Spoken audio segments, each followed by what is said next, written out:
Hello friends, I am Shruti. Welcome to our complete Python course. In this video, we will discuss about basic programming concepts. So, let's start the video.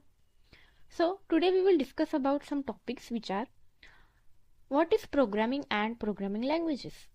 Then we will discuss about the compiler and the interpreter. So, today's our first topic is what is computer program. It is nothing but the set of instructions for the computer to follow and achieve certain goal or task. Suppose कुछ task है जो हम computer से करवाना चाहते हैं, तो computer को कुछ इंस्ट्रक्शंस देने पड़ेंगे ताकि कंप्यूटर वो काम कर सके. उन इंस्ट्रक्शंस को लिखा जाता है by using certain programming languages. There are several of programming languages are available like C, C++, Java, Python and many more. जो भी इंस्ट्रक्शंस हम देंगे यूजिंग पर्टिकुलर प्रोग्रामिंग लैंग्वेजेस, उन इंस्ट्रक्शंस के सेट को कंप्यूटर प्रोग्राम बोला जाता है जो एग्जीक्यूट होगा टू अचीव सर्टेन टास्क. इन प्रोग्राम्स को लिखने के लिए प्रोग्रामिंग लैंग्वेजेस का यूज किया जाता है क्योंकि कंप्यूटर को हिंदी, इंग्लिश, मराठी ये लैंग्वेजेस नहीं आती. These languages are used to communicate between person to person.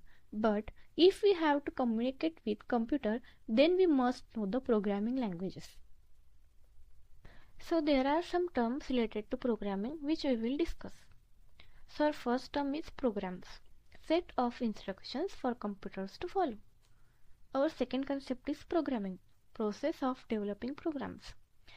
We will develop programs using such languages which is known to the computer. Third concept is programmer, person who develops the programs. And our last concept is programming languages, computer languages for instructions. In daily life, we use languages like Hindi, English, Marathi and any other. While using that languages, we have to follow some rules. Same way, there are certain rules in programming languages also that we have to follow.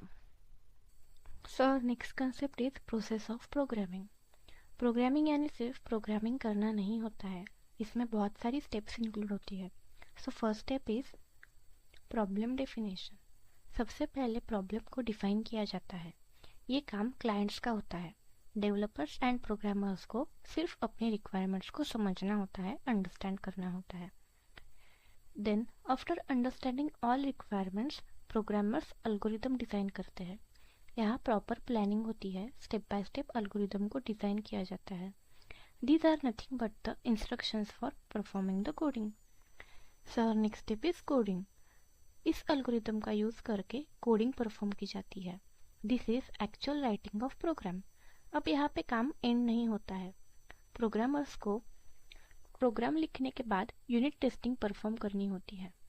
अगर testing में कोई bug मिलता है, then उस bug को fix करने के लिए पहले डीबगिंग की जाती है. And then after getting actual reason of bug, उस बग को फिक्स किया जाता है एंड फिर से टेस्टिंग परफॉर्म की जाती है. जब तक एक्चुअल और करेक्ट आउटपुट और आउटकम्स नहीं मिलते, तब तक इसी प्रोसेस को फॉलो किया जाता है. टेस्टिंग करना ही टेस्टर का काम होता है. जब टेस्टर के थ्रू ग्रीन सिग्नल मिलते हैं, तब कोड ऑप्टिमाइजेशन किया जाता है. अगर कोड को इम्प्रूव करना है, उसकी इफिशियंसी इंक्रीज करनी है, परफॉर्मेंस इंक्रीज करना है, यूज़र एक्सपीरियंस इंक्रीज करना है, एनहांस करना है, तो ये सारे काम किए जाते हैं without disturbing the actual logic. And finally code को डिप्लॉय किया जाता है. एंड देन इन फ्यूचर सिर्फ मेंटेनेंस के काम होते हैं. सपोज ओवर द टाइम कुछ बग क्रिएट हो जाए because of change in data, change in input data, then code को चेंज करना according to newly change of data, this is called as maintenance. So ये सारी स्टेप्स आती है program में. इस प्रोग्रामिंग लैंग्वेज को कंपाइलर और इंटरप्रेटर की ज़रूरत पड़ती है जो ट्रांसलेट करता है प्रोग्राम को मशीन लैंग्वेज में. अब हम कंप्यूटर को नेटिव लैंग्वेज में कमांड दे रहे हैं, लेकिन कंप्यूटर उस लैंग्वेज को अंडरस्टूड नहीं करता. वो समझता है सिर्फ मशीन लैंग्वेज जो कि है 0 और 1 की.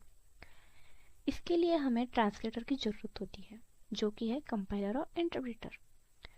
सो मेरी तरफ से आज के लिए इतना ही. I hope you like this video.